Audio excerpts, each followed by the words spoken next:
అందరికీ నమస్కారం. లక్ష్మీదేవి కోసం ఒక లైక్ చేసుకోండి. మేషరాశి వారి జీవితంలో ఒక స్త్రీ రాబోతోంది.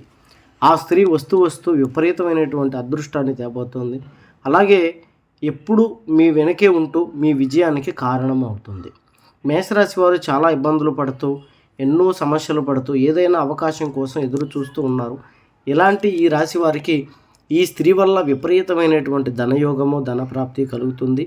అలాగే ఉద్యోగాలు, ప్రమోషన్స్, వ్యాపారంలో ఊహించినటువంటి అద్భుతాలు, కుటుంబంలో మనశ్శాంతి, పేరు ప్రఖ్యాతులు అన్నీ దక్కుతాయి. ఈ స్త్రీ ఎప్పుడూ మీ వెనకే ఉంటూ అదృష్ట శక్తిగా మీ యొక్క జాతకాన్ని మార్చే ప్రక్రియలోనే ఉంటుంది. ఎటువంటి జ్యోతిష్య సమస్యలు ఉన్నాయి నెంబర్కి ఫోన్ చేయండి. గుప్త నిధులు తీయబడను, స్త్రీ పురుష వశీకరణ, ప్రేమ సమస్య, చేతబడి నివారణ చేయబడను. అలాగే మా వీడియో మీకు నచ్చినట్లయితే లైక్ చేయండి, సబ్స్క్రైబ్ చేసుకోండి. మేషరాశి వారి యొక్క జాతకం మరిన్ని వస్తూనే ఉంటాయి మా ఛానల్లో.